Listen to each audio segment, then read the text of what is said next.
Good morning. For those that do not know, yes, I am Bruno. Yes, I am Belgian. No, I do not wear orange socks because I am Belgian. They're blue today. And I am extremely liquid intelligent. So guess how old I am? I wish. I will first establish whether my relation with technology works today and push a button. Yes, I must have done something right this morning. So don't blame me for the title. I've been asked to use this title by the lovely organizers of this convention. And it's a very long one, in my view.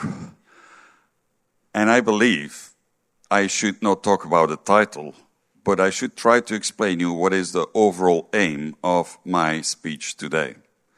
And that is that I want to prove to all of you that sustainability, or ESG, however fancy they were and less fancy they are today, actually delivers returns. Whether you invest in infrastructure or logistics or in any other process that is applicable on your specific business, it can deliver a return. Now, the two elephants in the room, the orange man at the other dark side of the world, and his little man on the side. What can I say? Single-handedly, these men have decided that ESG and sustainability are dead. You can read it for yourself. War on traditional, oh, that L is a bit strange, American energy, and harassment on fossil fuel. And here, the best. The concept of global warming was created by and for the Chinese. You should believe it. It's for sure true. It's in the newspaper, so it's true. But I need to tell you that perhaps there's another reality out there. And not so long ago, during the P4G convention, I stood up in front of the Prime Minister and I said that many people have carried ESG already out of the door. It has left the building. But I need to tell you that it will stay. Just like this country will stay. And to my surprise, he actually reiterated my same words. So no doubt it will be next vision of Vietnam 2050, I guess. So, the Paris Climate Agreement protects polluters, hurts Americans, and costs a fortune. Not on my watch. That is what I want to talk about today. Not on my watch. Because on my watch, if I can contribute even the tiniest thing in making a difference, I will stand by what ESG can contribute to a company and this country. Now, all the keynote speeches have already highlighted that there is something going on about tariffs.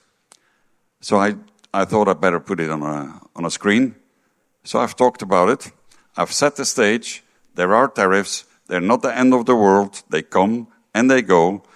But I believe if you want to have a future, we should make sure that that future will be sustainable. Now, this lovely country here in the middle is getting a little squeeze, since yesterday even a bit more, between that flag and this giant red landmass on the other side. And the famous or infamous bamboo diplomacy has so far rescued this country. And I believe it can continue to do so, but it will become increasingly more difficult. So, despite the tariffs and despite the squeeze, I believe, if I need to set the stage for you, all of you, that we have lost track of a few other things. This country is going through the biggest overhaul of its administration. I can guarantee you, in 2 years, we talk about tariffs like we used to talk about COVID. My personal prediction. But in 2 years from now, step by step, we'll see the impact of what's happening in Vietnam today. That is, that they manage, in my humble opinion, to simplify their structure in a time span that I have never seen before. Torlam said minus 30% of administrative burdens. For sure he will manage.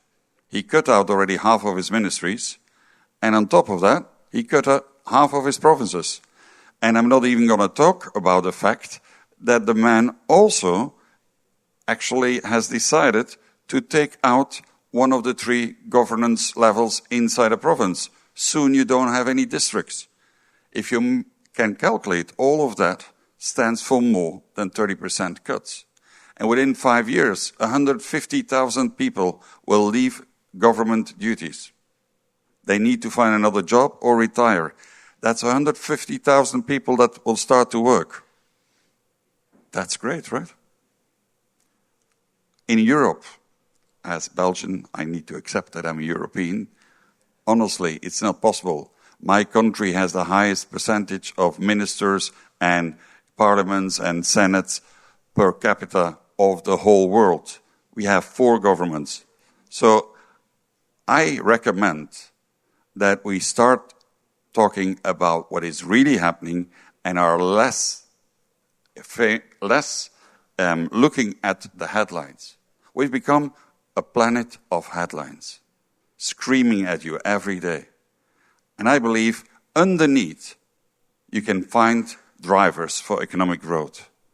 And if you want to have real economic growth, I believe that economic growth should be sustainable. Now, this is the most important slide, so you need to wake up now. This is ESG, and this is what everybody else wants, return on investment. So I give it away, ROI. I will explain you in the next few slides, using my own company, how you can get a return on investment and still adhere to ESG. Not tick boxes, not have an auditor come in to tell you to not use your paper in your printer, but by making a difference. And I hope that can inspire all of you to apply similar principles on your own business or whatever other venture you would think of investing in. What am I going to talk to you about is this one. If you talk about ESG, if you talk about sustainability, let's cut the crap. What you do is manage risk. And if you want to make your company future-proof, you need to take this at heart. You need to look at what you're doing. Will it last? Can it be sustainable? Now, in deep sea, we develop, for those that do not know, industrial zones, which is not very sustainable by definition. We have a rule. And you can, contrary to Tim, hold me personally accountable for anything I'm saying today.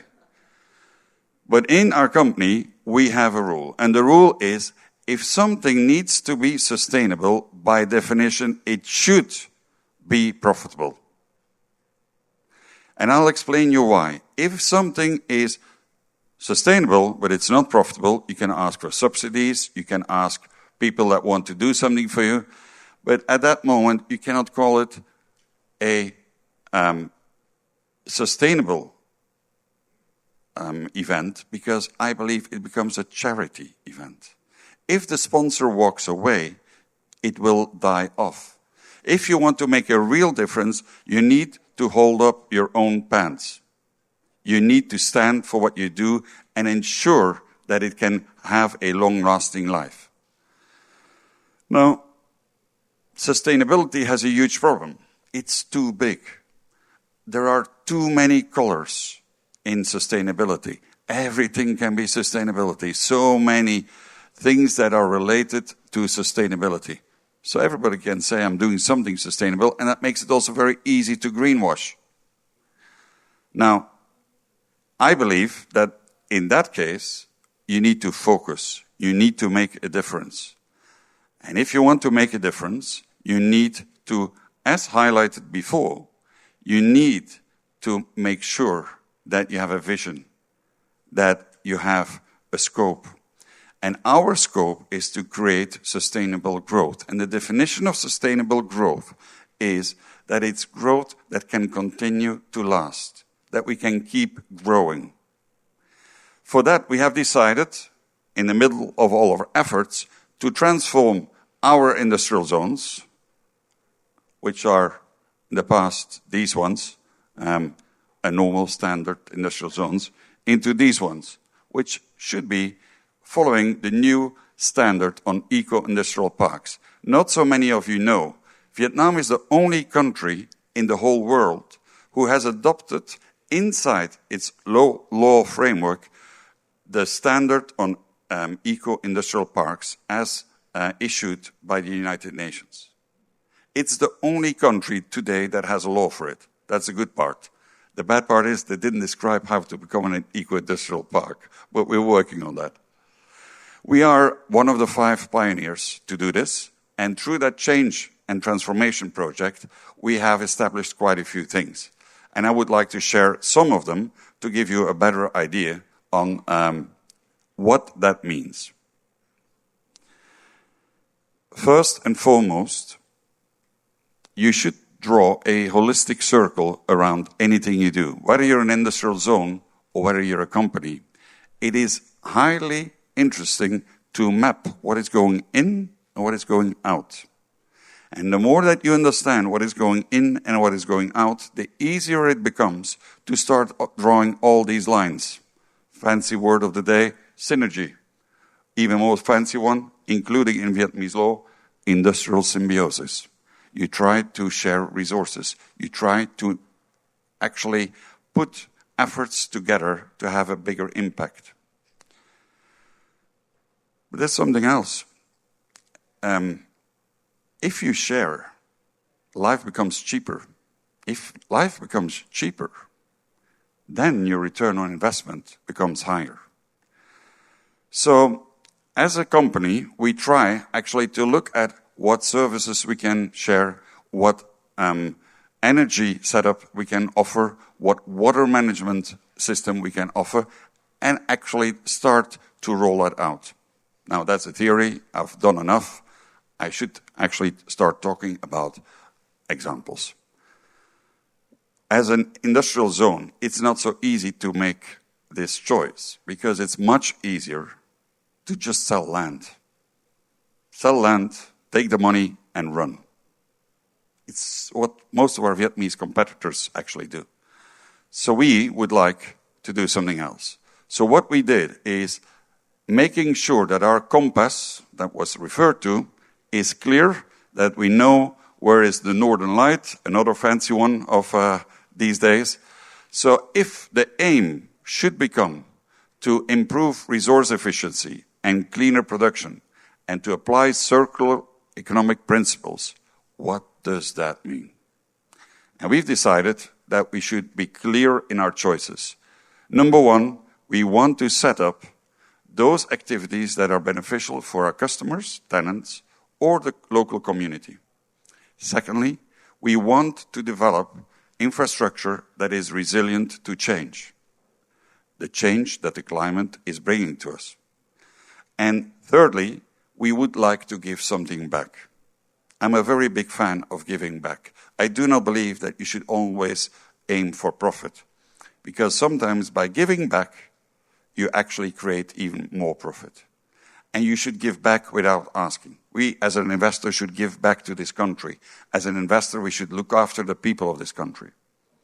Now, the easiest part, most boring slide, however, we have 4 pillars. Planet, people, profit, and last but not least, partnerships. What you do together, you do better. Nice one, right? I had to think a lot about that. People make the difference.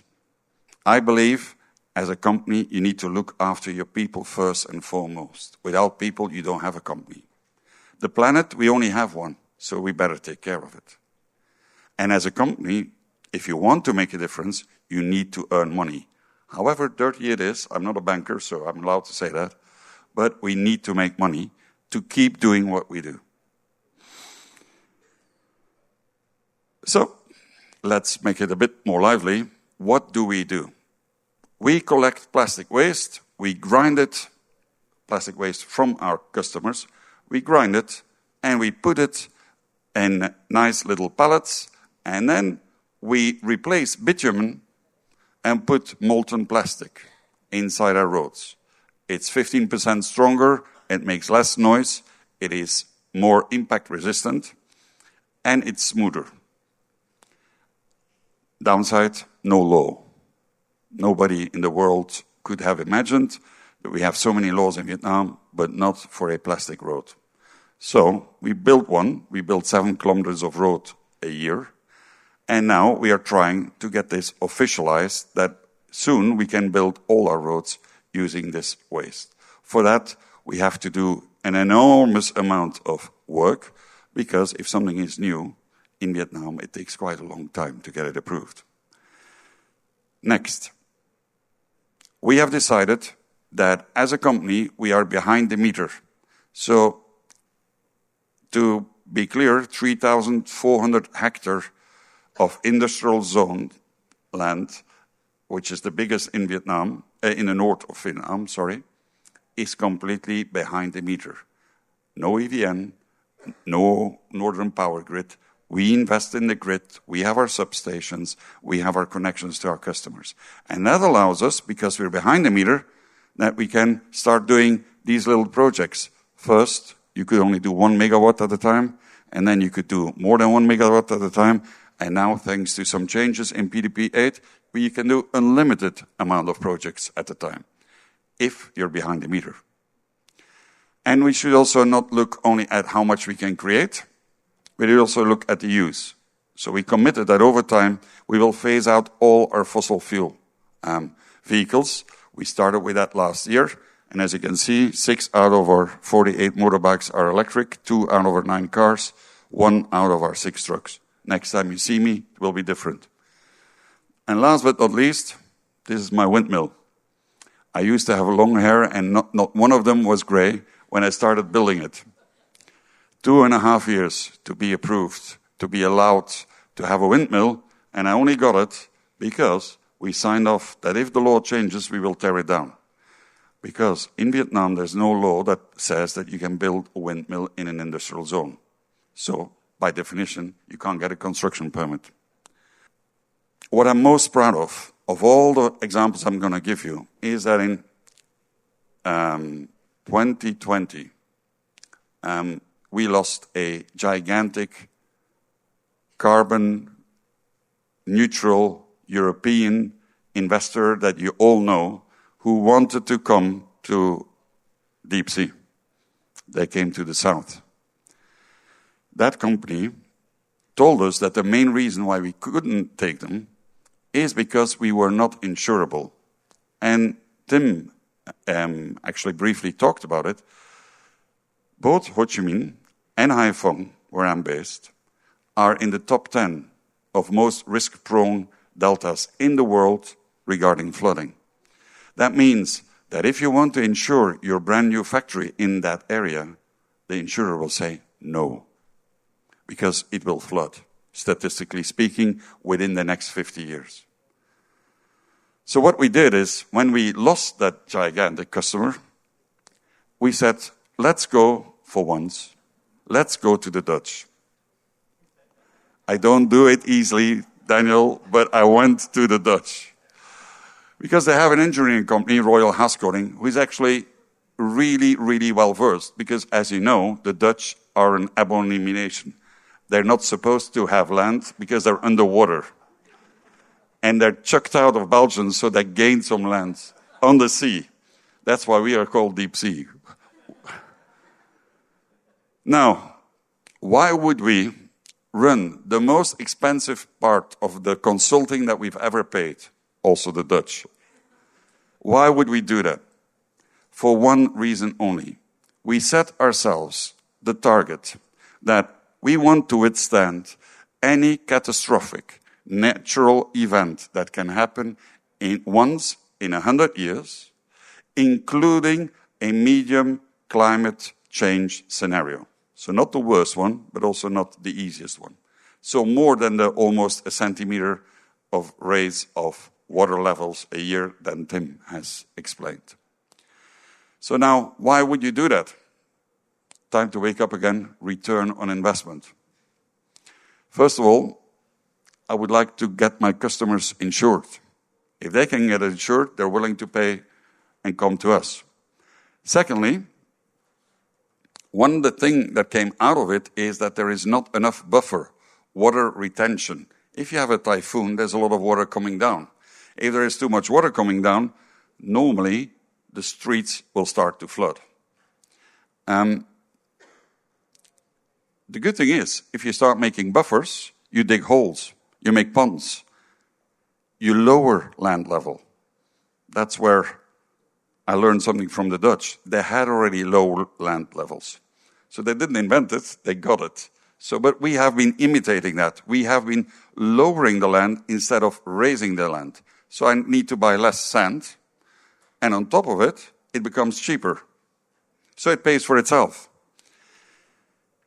Next, nature-based infrastructure is something very, very interesting. And if you do not know about this, you should chat GPT it or Google it or whatever it is that people do these days.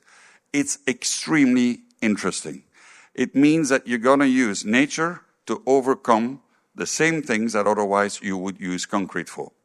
That means that we are building dikes to prevent floods, but the dikes are no more a lump of concrete. They're lower, they look more natural, but they have perhaps 100 meters of mangroves in front of it. The mangroves will dissipate the wave energy and ensure that the waves don't go over the dike. And last but not least, why would you do it? To make a bloody difference. It's why other people wear orange socks. It's why some call themselves crystallized intelligent. But I can tell you, if you want to make a difference, you should make sure that you shape up your story, that you're unique, and that you walk the talk. We have 387 pages delivered by Roald Haskoning. Honestly, you can hit a guy and he's knocked out by it. But I need to grant the Dutch something. This is Yagi. The whole of Haiphong was flooded. If you look, this is at the height, peak, that was 185 kilometers an hour. Normally, those trees are straight. This road didn't flood. Deep Sea 2, the newest zone using the new designs, did not flood. Not a little bit, nothing. And that means investing in infrastructure, ensuring that you have a sustainable approach on what you're doing, can deliver a return. The return is plenty of people in our zone lost their roof, some even their walls, but at least they didn't have wet feet. The roads were not flooded. Some, I do admit, for lack of roof, got a little bit wet though. And if we talk about return, we offered, together with the Eco-Industrial Park, a program where we gave free of charge energy audits. The interesting part is we offer it, at that moment we had 131, now we have 186. 131 companies working and producing in deep sea. Only 18 said, yes, free of charge, we're going to do it. Because we had one condition.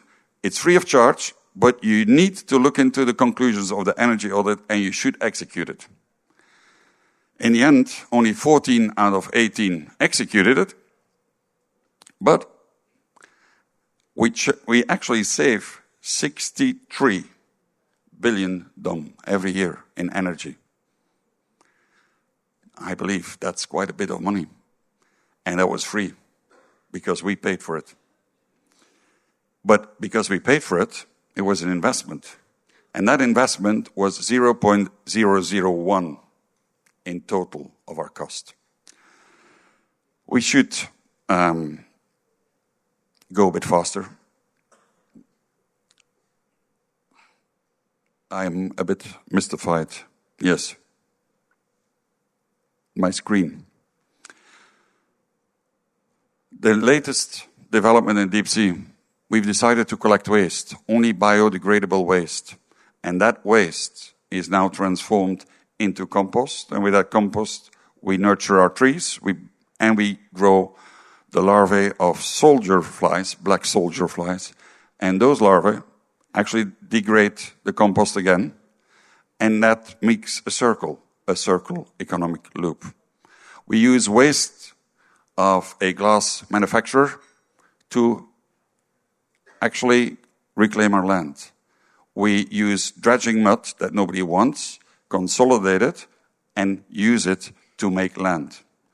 So what I'm trying to say is that there is a return to be found if you're creative. You can recycle your wastewater and sell it back to the industry. You can also, if you're clear in your commitments, ensure that the future is yours. So as a company, we decided to map out what we stand for, how much energy will be renewable by when, what we will do in terms of our infrastructure. We do adhere to net zero. All of that, I cannot necessarily explain in detail, but as Tim said, third-party verification. You can go to our website and you can download our sustainability reports. They're open, they're free, everybody can copy it.